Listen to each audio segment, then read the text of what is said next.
Very good evening, welcome to the debate.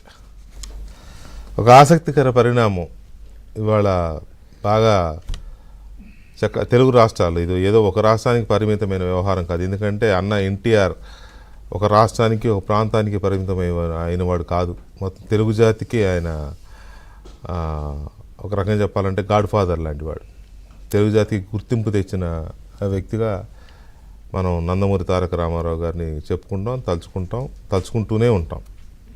అయితే అన్నగారి ఇంట్లో ఇద్దరు అల్లుళ్ళు కౌగిలించుకున్నారు. ఇందులో పెద్ద వింత ఏముంది అని అంటే, వింత కాదు కానీ ఒక ఆసక్తికరమైన సన్నివేశం అది. లేకపోతే ఎందుకు ఇంత ప్రయారిటీ వస్తుంది? ఒక మామకి ఇద్దరు ముగ్గురు నలుగురు ఐదుగురు అల్లుళ్ళు ఉంటే వాళ్ళు ఎప్పుడూ కలుసుకుంటూనే ఉంటారు. లేకపోతే మామూలు వాళ్ళలో అయితే చిన్న చిన్న గొడవలు, లేకపోతే పెద్ద గొడవలు కూడా ఉంటాయి, విడిపోయి అసలు మాట్లాడుకోకుండా. అవి ఎవరు పట్టించుకోరు. కానీ ఇది ఒక సెలబ్రిటీ ఫ్యామిలీ, పైగా ఎన్టీఆర్ ఫ్యామిలీ అంటే ఆయన ఒక ఆరాధ్య దైవం తెలుగు జాతికి, ప్రేక్షకులకి అభిమాన నటుడు, హీరో, ఇక తెలుగు జాతికి అద్భుతమైన రాజకీయ నాయకుడు అని ఒక రకంగా కాదు, ఇక దేవుడు అంటే ఎన్టీఆరే, ఇది తెలిసిందే కదా. సో ఈ పరిస్థితిలో అలాంటి ఫ్యామిలీలో ఇద్దరు అల్లుళ్ళు 30 ఏళ్ల తర్వాత అలా కౌగిలించుకుని అసలు ఒక రకమైన పండగ వాతావరణాన్ని క్రియేట్ చేశారు ఒక వేదిక మీద. ఆ వేదిక మీద చేసిన దానికి ఎందుకు ఇంత ప్రయారిటీ వస్తుంది? మామూలుగా కలుసుకుంటారు, దాన్ని అంత ఇదిగా చూడాల్సిన అవసరం లేదు, చర్చలు కూడా పెట్టాల్సిన అవసరం లేదు, డిబేట్ కూడా అవసరం లేదు మామూలుగా అయితే. కానీ దగ్గుబాటి వెంకటేశ్వరరావు, నారా చంద్రబాబు నాయుడు, వీళ్ళిద్దరూ ఎన్టీ రామారావు అల్లుళ్ళు. ఎన్టీ రామారావు అల్లుళ్ళు ఇవాళ కలిశారు అని అంటే, ఇంతకుముందు కలవలేదా అంటే కలిశారు, కానీ కలిసినా కలవనట్టే. ఏదో స్వామి చెప్పినట్టుగా ఒకళ్ళు అటు చూసుకుంటారు, ఒకళ్ళు తీసుకుంటారు, ఏదో మొహమాటానికి ఏదో నమస్కారం పెట్టుకుంటాను, చిరునవ్వు వచ్చి నవ్వులు అట్లా విసురుకుంటూ వెళ్ళిపోవడం, ఇదే వాళ్ళ పని. మనం మామూలుగా అనుకున్నట్టుగా ఎడమొహం పెడమొహం అంతే తప్ప పెద్దగా కార్డియల్ రిలేషన్స్ లేవు వీళ్ళ మధ్య.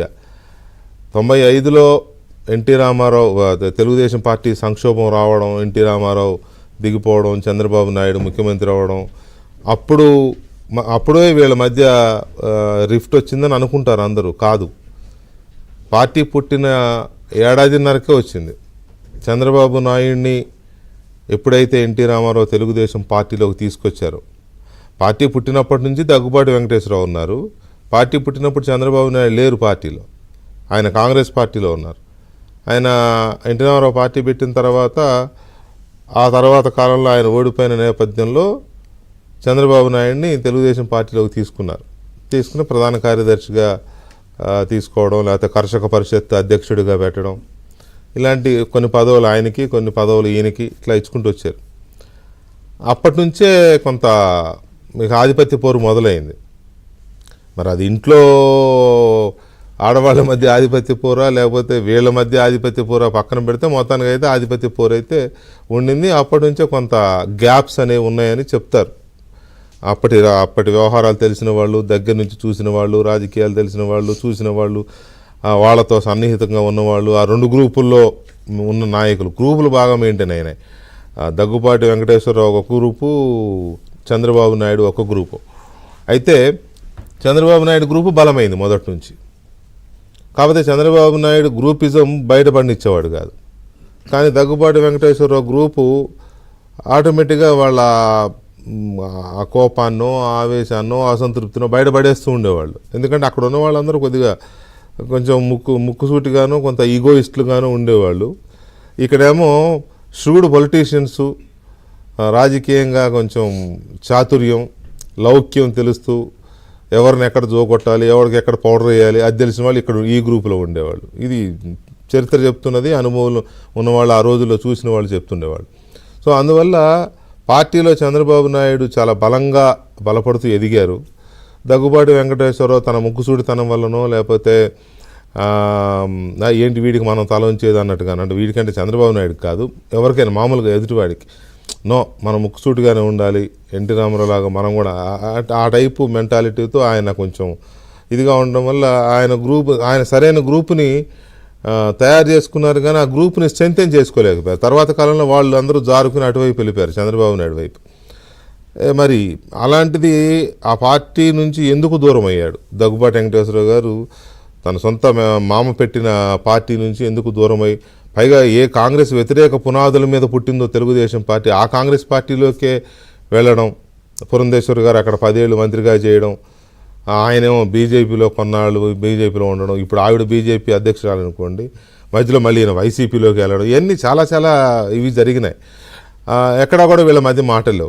ఏదన్నా ఫ్యామిలీ ఫంక్షన్స్, ఏదన్నా మంచి చెడు కార్యక్రమాలు జరిగినప్పుడు ఎదురు పడితే ఏదో అట్లా మొహం చూసుకోవడమే తప్ప పెద్దగా ఆప్యాయంగా పలకరించుకున్న దాఖలా లేవు. ఇది అందరూ చెప్తారు. కుటుంబంలో కూడా ఎన్టీఆర్ కుటుంబం మొత్తం చంద్రబాబుకు అండగానే ఉండింది మొదటి నుంచి కూడా. వీళ్ళకి లేరంటే కుటుంబ పరంగా వీళ్ళకి అండగానే ఉన్నారు, కానీ చంద్రబాబు నాయుడు ఎన్టీ రామారావుని దింపేశాడని బయట అందరూ మొత్తుకుంటున్నా సరే మా బావే కరెక్ట్ అని మొత్తం కుటుంబం అంతా చంద్రబాబు నాయుడు వెంట నడిచింది. ఎందుకంటే అక్కడ ఒక అసాంఘిక శక్తి ఒకటి ఎన్టీ రామారావుతో చేరి ఎన్టీ రామారావు జీవితాన్ని నాశనం చేసిందని కుటుంబం మొత్తం నమ్మింది. నమ్మడం వల్లనే ఆ పార్టీని బతికించాలన్నా కుటుంబాన్ని బతికించుకోవాలన్నా చంద్రబాబు నాయుడు అవసరమని ఆ కుటుంబం మొత్తం వచ్చి చేరింది ఇక్కడ. అక్కడ దగ్గుబాటి కొంత దూరం అయ్యారు. దూరమై ఆయనేమి ఎవరైతే అసాంఘిక శక్తిని వాళ్ళు అనుకున్నారో అసాంఘిక శక్తితో ఆయనేం చేతులు కలపల. ఏదో తన మార్గంలో తను ఉండాలనుకున్నాడు. భవిష్యత్తులో కలుద్దాం అనుకున్నారేమో తెలియదు, కానీ కలవలేకపోయారు. సో అలాగా పార్టీలకు మారిపోయి వేరు కుంపట్లు పెట్టుకుని ఎవరు రాజకీయం వాళ్ళు చేసుకుంటూ వచ్చారు. ఇవాళ విశాఖపట్నంలో ఒక బుక్ లాంచింగ్, ఆయన పుస్తకాలు రాసే అలవాటు ఉంది, చాలా మంచి పుస్తకాలు రాసిన రచయిత దగ్గుబాటి వెంకటేశ్వరరావు గారు ఇవాళ ప్రపంచ చరిత్ర అనే బుక్ రాశారు. ఆ పుస్తకం